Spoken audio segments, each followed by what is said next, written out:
friends, and welcome back to Midlife Chapters.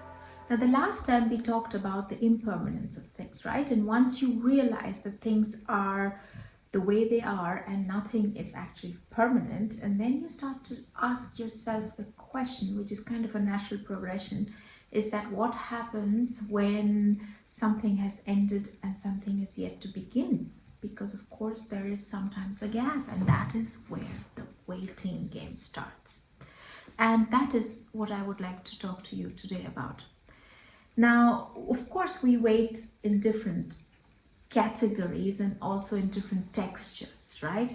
And it could be something that's really tangible. For example, you could be waiting to hear from a job interview whether you got the job or not. You could be waiting for a phone call. You could be waiting for your children to come home. You could be waiting at the bus.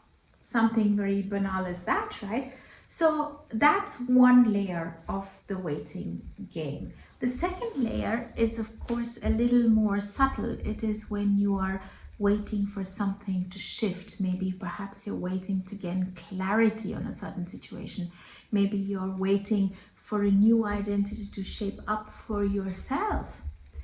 And more often than not, we always think that waiting is, first of all, very passive. That's the conception that we have of waiting. And we also think that it's wasted time.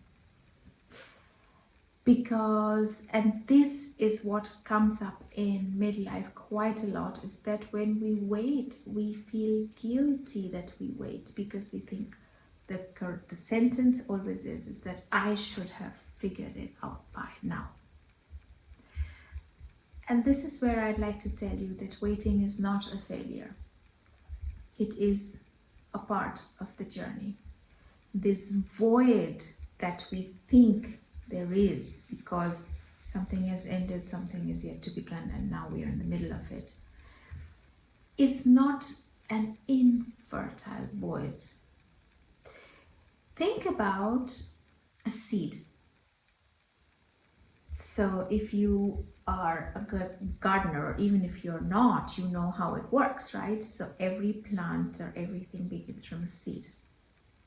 And when you have the seed and you put it in the soil,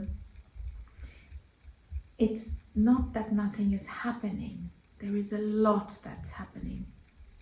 The seed starts to germinate, and it takes time for the seed to germinate, depending on the kind of plant that you have. It could take longer, or can actually happen in a very short time, but that's not up to you, right?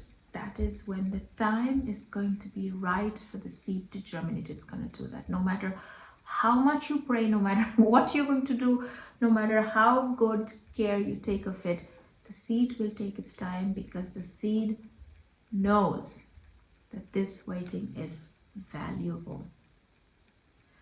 And perhaps there is some kind of a lesson here to learn for us when we think about this, and we think, well, actually, yeah, perhaps this is what it is.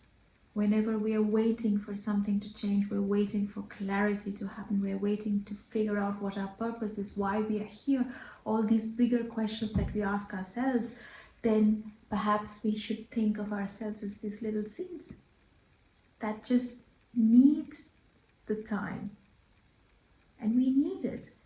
And you don't have to have everything figured out right now. Not even in midlife. We have lived already so much. We have already done so much.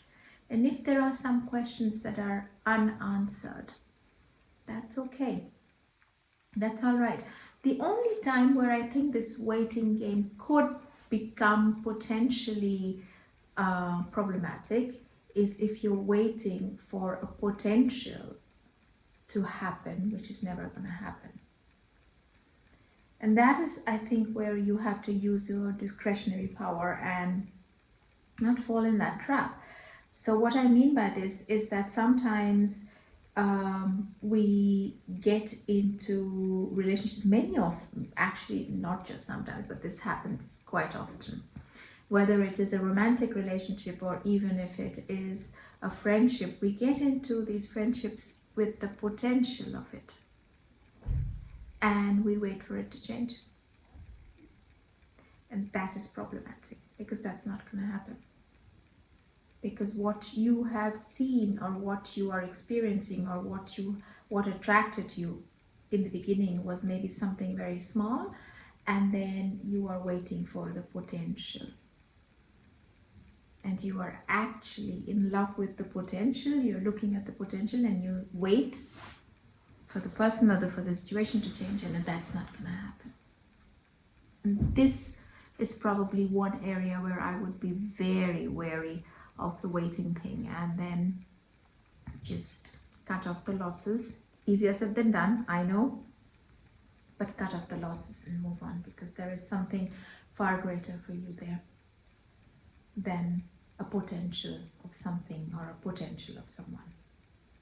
But that is perhaps another topic that we can go into a little bit more in details later on, because I think this is something that many people fall into this trap.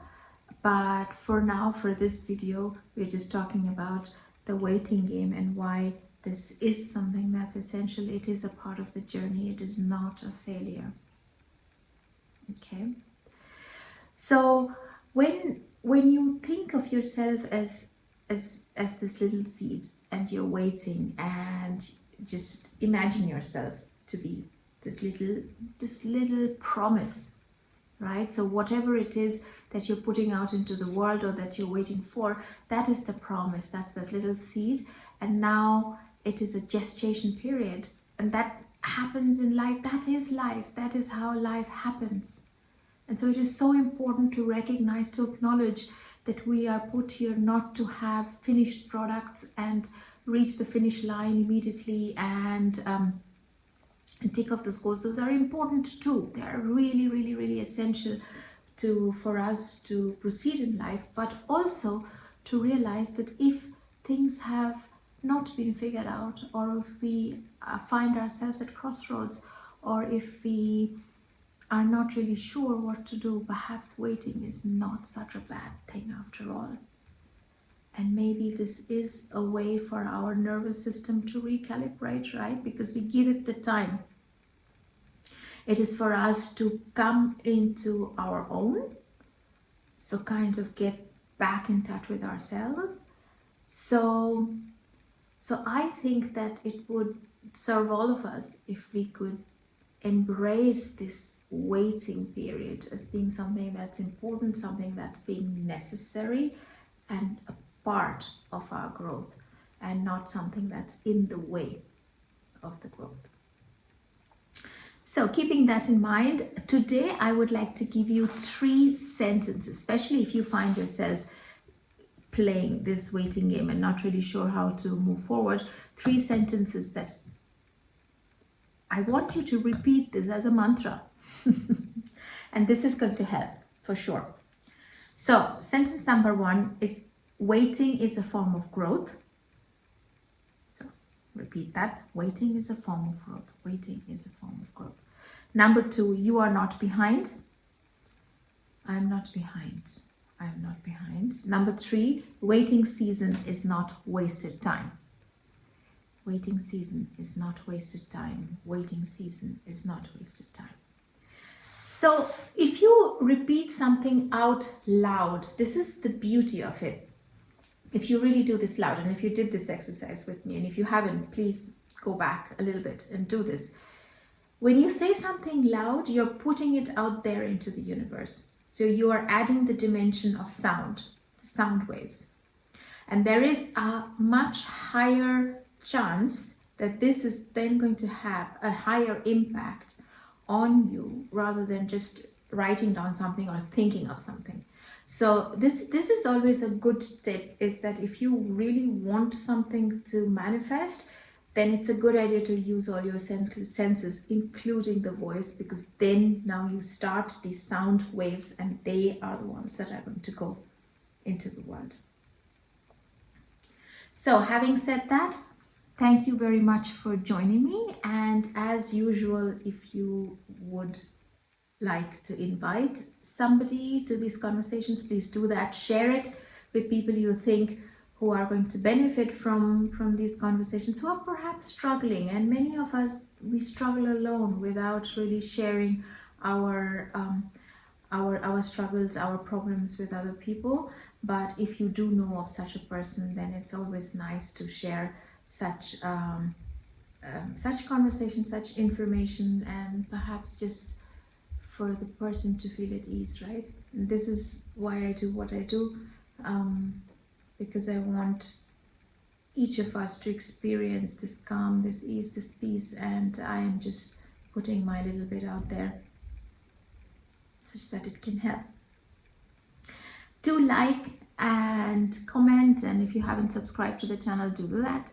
And if you would like to work with me, then yeah, reach out. I mean, I am a coach for women in midlife. This is what I do, besides my full-time job.